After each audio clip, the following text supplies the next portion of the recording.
Assalamu alaikum wa rahmatullahi wa barakatuh. Naam, mo gbọ́ comment ọmọ òrukàn kan tí wọ́n share show Alashta TV sí inú WhatsApp so tí wọ́n comment lórí ẹ̀. Mo wá fẹ́ da ọ̀rọ̀ tiẹ̀ pọ̀ mọ́ ọ̀rọ̀ tí Malam Fatai Shittu àti Malam Yusuf Adi tí wọ́n fi ṣe hutuba ní àwọn masalasi wọn respectively. Now very quickly, àkọ́kọ́ náà àwọn eléyìnbó wọ́n ń pè nǹkan kan ní selective dissemination of information. So èyí kò ní jẹ́ kí n lè máa yà káàkiri. I will just go straight to the point. So fún gbogbo àwọn àfáà wa láwọn ẹni Ọlọ́run tí wọ́n lálẹ́ wò ní ìlú Ìṣẹ́yìn, ẹ dákun, àwọn Yorùbá wọn máa ń pòwe kan wá ní ọmọ ọsàn ní máa kó pọ́npọ́ bá ìyá ẹ̀. Tí kì í bá ṣe àlùbáríkà àwọn ẹni Ọlọ́run tí wọ́n lálẹ́ wò nílùú Ìṣẹ́yìn, àwọn wòlíì Ọlọ́run tí wọ́n ti lo ilẹ̀ Ìṣẹ́yìn, tí kì í bá ṣe àlùbáríkà titi wọn ni. Irú àwọn àfáà yìí, èyí tó kọ́kọ́ kọ́mẹ̀ntì ọmọ òrukàn ni mo rí sí, àti Malam Fatai Shittu àti Malam Yusuf Hadi, wọ́n bá kó rẹ́dẹ̀rẹ́dẹ́ bá gbogbo àwọn ẹni Ọlọ́run tí ń bẹ nílùú Ìṣẹ́yìn. Àmọ́ ní tìtorí wípé ọ̀dọ̀ Ọlọ́run ni gbogbo wa ti jọ ń pàdé, kò ní jẹ́ kó rí bẹ́ẹ̀. Naam, fún àwọn wọ̀nyí, àwọn mẹ́tẹ̀ẹ̀ta tí mo dákọ wọ̀nyí, àti àwọn tí wọ́n fara pẹ́ wọn, tí wọ́n sọ̀rọ̀ lórí awuyewuye tí wọ́n ń fọ̀rọ̀ ránṣẹ́ sí bàbá wa ọba ìlú Ìṣẹ́yìn, ọlọ́lá jùlọ bàbá wa Sefiu.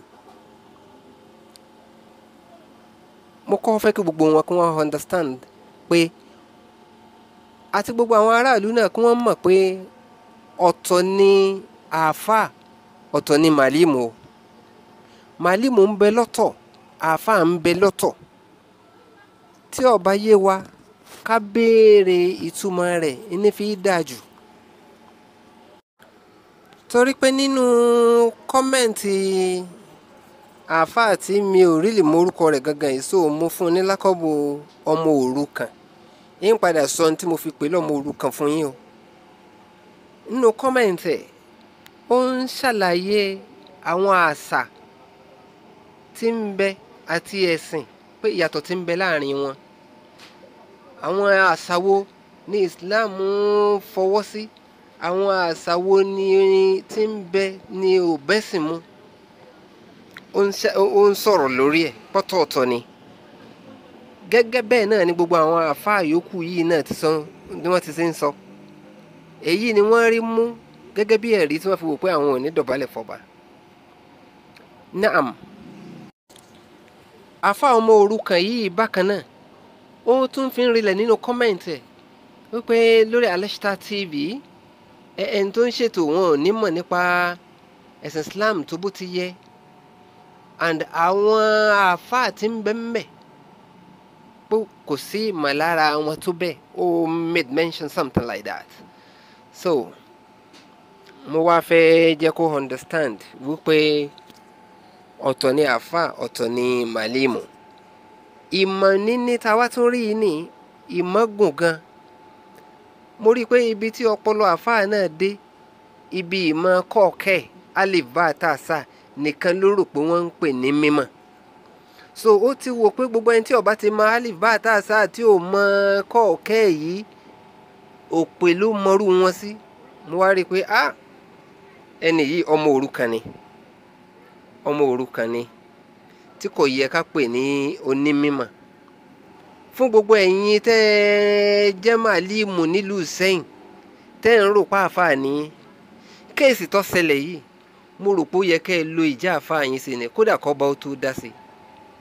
Tó bá ṣe pé ní ti tòótọ́ àfáà nìyí o. Ẹ rí i pé lórí ètò Alashta TV, ustaz náà máa ń pe gbogbo àwọn tán jẹ́ bíi màlàmé tí wọ́n ń bẹ lórí ètò tí wọ́n bá fẹ́ lo ìjà àfà fún wọ ẹranko tó ní àwọn èèyàn ò ní mímọ́ yìí tí wọ́n bá fẹ́ lo ìjà àfà fún ọ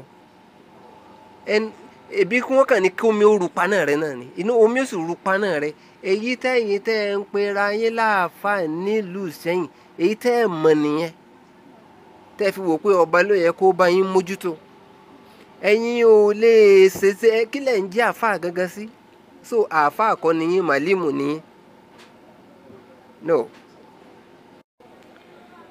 tẹ́ ẹ bá ní nínú àṣà Yorùbá ó ní kí wọ́n tẹríba kán lọlẹ̀ fún àwọn aṣáájú àbí lọ́balọ́ba àbí òbí tẹ́ wá wò pé Islam ò fọwọ́ sí ẹbí bá ṣe ń lọlẹ̀ fún Ọlọ́run kò yẹ ká tún máa lọlẹ̀ fún ẹnì kankan bẹ́ẹ̀ tó jẹ́ abara naam ó yẹ kí n jẹ́ kẹ́ ẹ mọ̀ tẹ́ bá ti gbàgbé kí n rán yín létí wípé ìdúró gan a fi ń kí Ọlọ́run àbá àfi kí Ọlọ́run so ń jásí pé kò yẹ ká dúró kí Ọlọ́run kò yẹ ká dúró kí ẹnikẹ́ni náà nìyẹn ìgbà tó ti wà nínú òpó bá a ti máa sin lọ́hùn Ọlọ́run ní alladhina yadhkuruna Allaha qiyaman wa qu'udan wa 'ala junubihim wa yatafakkaruna fi khalqi samawati wal ard inú ọ̀nà tá à ń gbà sin lọ́hùn náà ni kéèyàn ó nàró kéèyàn ó dúró sin lọ́hùn wà so ẹni tó bá dúró kíyàn náà ẹ rí i pé ó yẹ ká ẹ kọ̀ǹdẹ́mù yẹn náà tí wọ́n bá tiẹ̀ wá kọ̀ǹdẹ́mù kéèyàn máa lọ ọlẹ̀ fún àwọn ọba kélé kọ́ máa jẹ́ èsì fún gbogbo yín ẹ̀yin àfáà tẹ́ ń kọ̀ǹdẹ́mù tọ́ba ní kẹ́ ẹ tẹ́ ẹ wò pé ẹ ti dàgbà dáàyè kan ẹ lè pé ẹ lè tẹ̀ fún ẹnikẹ́ni tó bí pé nítorí wọ́n kọ̀ ni ilẹ̀ Haúsá ni ó ti yẹ wọ́n ti kọ́kọ́ kọrú ẹ̀ ṣé ẹ fẹ́ sọ pé ẹ mẹ̀sìn jà àwọn Haúsá lọ ni àbí ń bo gan ẹlẹ́sìn ti dé sàlẹ̀ ilẹ̀ Yorùbá ń bo ẹlẹ́sìn ti sàn wá sàlẹ̀ Yorùbá bó ti wù kọ́ wá tó láàfà ntọ́ bá fi mú ọ tọ́ bá fi jẹ́ kí n fún ọ ní example pé ọba Kánò tó o bá wọlé ọba Kánò alákọ̀ọ́kọ́ tó o bá wọ bàtà wọnú ilé ọba Kánò tó o bá wọ bàtà wọnú ààfin rẹ̀ ń fi rìnlẹ̀ fún ọ pé ẹsẹ̀ rẹ kọ́ ló fi rìn jáde padà ẹsẹ̀ rẹ kọ́ ló fi rìn jáde padà tó o bá dé gíláàsì nígbà tí Àdó Bayero ń bẹ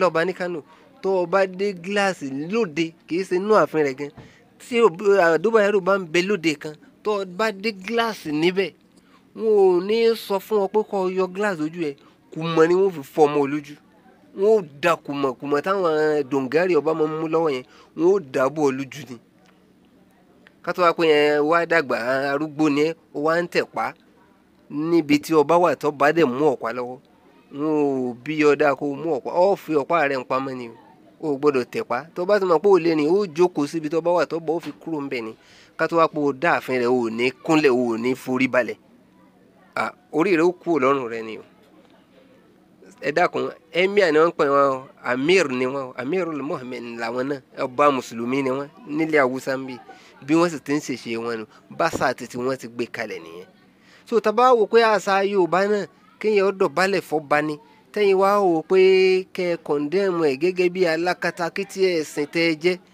tó yẹ pé màlímù níyẹn ẹ̀yìn ẹ̀ sáàfà torí pé àwọn tó bá jẹ́ àfà wọn ò ní wùwà wọn ò ní sọ̀rọ̀ bẹ́yìn ti sọ̀rọ̀ yẹn nítorí pé ọba take action kan tẹ́yìn àfà ẹ̀yìn ò wá lè lò já àfà kẹ́ ẹ fi tú nǹkan wò lórí ọmọ náà tó sun Al-Qur'an nínà tẹ́ wá wò pé ok ọba lókù tẹ́ ẹ mọ̀ rí fín ó ṣe fún yín ó ṣe fún ìwọ ọmọ aláìlẹ́kọ̀ọ́ tó láwọn èèyàn lẹ́kọ̀ọ́ Islam yìí ó ṣe fún ọ ọmọ rí pé kò sí adab kankan kò ní ládàbí kankan tó fi gbé gbogbo kọ́mẹ̀ntì yẹn ó fi ládàbí kankan gbé kalẹ̀ wá ò pé nítòkù ni pé kó máa kọ̀ǹdẹ́ irú yín ẹ̀dẹ̀ pọ̀ tẹ́ ẹ máa pinná àìní ládàbí àìlẹ́kọ̀ọ́ yìí náà lọ́pọ̀lọpọ̀ yín ti fi pín iná fún àwọn òbí yín látara pé kẹ́ ẹ máa rí gbogbo àwọn èèyàn láláìmọ̀kan ẹ rí àwọn èèyàn láláìmọ̀kan ẹ ti rí àwọn òbí yín náà láláìmọ̀kan ọ̀pọ̀lọpọ̀ yín wà inú náà làwọn òbí yín lọ tán bá ti kú torí pé ẹ rò pé bí wọ́n ti sin lọ́hùn pẹ̀lú àìmọ̀kan ni wọ́n fi sìn gbogbo ohun tí wọ́n ń sọ fún yín lójú ọ̀nà Ọlọ́run pẹ̀lú àìmọ̀kan ni wọ́n fi sọ mo wá rí i pé ẹ ní ládàbí kankan àìmọ̀kan ń dà yín láàmú ó ń jẹ́ kẹ́ ẹ máa pín iná Ọlọ́run, ó jẹ́ kẹ́ ẹ máa sọ àwọn oríṣiríṣi àwọn èèyàn di kèfèrí. Ó mà ṣe fún yín o, ó ṣe fún gbogbo ẹ̀yin àfa alákatakítí yìí, ó ṣe fún yín wàláhì. Àmọ́ àwọn ẹni Ọlọ́run náà, àwọn onímọ̀, wọ́n ní laysal yatim alladhi qad mata waliduhu, laysal yatim alladhi qad mata waliduhu. Àṣé kì í sọ ọmọ òrukàn làwọn tí tóbi wọn méjèèjì tí ò sí láyé mọ́. Òbí rẹ ò sí láyé mọ́, bàbá rẹ ti kú, ìyá rẹ ti kú, ó wá ń ríra rẹ gẹ́gẹ́ bí ọmọ òrukàn. Àfààní irú yín kọ́ ni wọ́n ń pè lọ́mọ òrukàn. Jẹ́ kí n sọ ẹni tí wọ́n ń pè lọ́mọ òrukàn fún ọ. Bal yatim al-ilmi wal-hadabi. Ẹni tí ìmọ̀ bí wọ́n ti ń bá àgbàlagbà sọ̀rọ̀, ìmọ̀ bí wọ́n ti ń dá sọ̀rọ̀ láwùjọ tí ó bá ti sí lára rẹ̀, wa huwa al-yatim. Irú ẹni bẹ́ẹ̀ ọmọ òrukàn ni, ọmọ òrukàn ni irú ẹni bẹ́ẹ̀. Kì í ṣẹni tí ìyá rẹ̀ àti bàbá rẹ̀ kú ni wọ́n ń pè lọ́mọ òrukàn. Ẹ rí i pé ọmọ yìí àìníládàbí tó fi wá dá sọ̀rọ̀ yẹn, ó wá sọ́dọ̀mọ òrukàn pátápátá. Ọlọ́run yóò fọ̀nà mọ̀ yín o, Ọlọ́run fọ̀nà mọ̀ gbogbo ẹ̀yin alákatakítí tẹ̀ ń pera yín láàfáà nílùú Ìṣẹ́yìn. Ẹ wá rí i pé ọba ló kù kẹ́ ẹ máa dúnkokò mọ́. Ẹ rí ọba gẹ́gẹ́ bí ẹni tẹ́ lè dúnkokò mọ́ pé yóò kú lórí ọmọ Ìṣẹ́yìn lẹ́yìn o, ẹ̀yin ò ní kúrò nísẹ́yìn, àmẹ́yìn mọ̀nà tẹ́ lè gbà sọ fún kọ́ba ó kúrò lórí ipò. Ọ̀nà wo lẹ́mọ̀ tẹ́ lè gbà kọ́ba ó kúrò lórí ipò tẹ́ lè lórú ọ̀nà náà kẹ́ ẹ fi dá ṣẹ̀ríà fọmọtọ́ ya Al-Qur'ani. Wàláhì wàláhì wàláhì ntẹ́ ń sọ yẹn, ntẹ́ ń sọ tí ìjẹ́ ni Ọlọ́run bá gun àwọn ẹni Ọlọ́run ó sì ní kó mi rú paná yín nìsín. Tí kì í bá ṣe àlùbáríkà orú àwọn Shehu Hadi tí ń bẹ ní ìlú Ìṣẹ́yìn ni. Shehu Hadi kan náà mi ò wá mọ̀ bóyá wọ Yusuf Hadi, mi mọ̀ bóyá ọmọ Shehu Hadi yìí ni ọ, torí pé inú àwọn ẹni Ọlọ́run tí wọ́n lálẹ́ wù nílùú Ìṣẹ́yìn ni Shehu Hadi wà. Inú àwọn wòlíì Ọlọ́run tí wọ́n lálẹ́ wù nílùú Ìṣẹ́yìn ó ní Shehu Hadi wà. Èmi ti dọ́dọ̀ wọn rí ní 2007 tí bàbá ti wá kú. Mo dọ́dọ̀ wọn, mo sọ fún wọn pé látọ̀dọ̀ Shehu Sadiku ni mo ti wá. Wọ́n họ́ dìde ní pé bàbá yín, àwọn bàbá ti yín, àwọn ẹlọ́gá ọba ni wọ́n ládìrá Ọlọ́run, ọba làwọn bàbá yín láàfin Ọlọ́run. Ẹ rí i pé téèyàn bá fẹ́ harantàtàn náà nínú ìjẹ́wọ́ wòlíì, nínú ìjẹni Ọlọ́run, ọba náà lọ́wọ́ padà dé. Nítorí fi qualify àwọn bàbá ńlá tiwa ní pé ọba làwọn bàbá ti yín láàfin Ọlọ́run. Ẹ̀yin wọ́n ń sọ̀rọ̀, ẹ̀ ń halẹ̀ mọ́ olórí ìlú, ẹ̀ ń halẹ̀ mọ́ ọba ìlú tọ́lọ́run gbé àṣẹ ìlú lé lọ́wọ́, tó yẹ pé àtọyẹ ọmọdé àtàgbà àtàfà àti pásítọ̀ àtòsó àtàjẹ́ àti lẹ́bọlóògùn àti alágbára lọ́lọ́run kó sábẹ́ bàbá yìí. Tẹ́ẹ̀dẹ̀ gbọ́dọ̀ mọ́ bá jiyàn lórí gbogbo ohun tí bá ń ṣe. Ẹ wá wò pé kẹ́ ẹ kó jọ ọ̀tẹ̀ ńlẹ́ fi lè ṣe. Ọlọ́run sọ fún Ànábì Muhammad nínú Al-Qur'ani pé, jẹ́ kí n sọ fún rẹ Ànábì Muhammad pé wahidh yamkuru bika alladhina kafaru liyasbituka aw yaqtuluka aw yukhrijuka wa yamkuruna wa yamkuru Allahu wallahu khayrul makirina. Ẹ̀rín yóò pa mí. Ẹ máa dètè títí yín kẹ́ ẹ rò pé ẹ lè lé ọba kúrò lórí oyè. Ẹ máa dá ète yín o. Kọ́lọ̀ náà máa dètè tiẹ̀ ká wá wo ète ẹni tí ó borí. Ẹ gbìyànjú kẹ́ ẹ lé ọba kúrò lórí oyè káwọn ẹni Ọlọ́run ó lé ẹ̀yin náà kúrò láyé. Ẹ dákun, ẹ ṣe pẹ̀lẹ́pẹ̀lẹ́ ẹ̀yin alákatakítí ẹ̀sìn tẹ́ ń bẹ nílùú Ìṣẹ́yìn. Ẹ ṣe pẹ̀lẹ́pẹ̀lẹ́ inú ilẹ̀ yìí ó ń horu o, ilẹ̀ ń horu.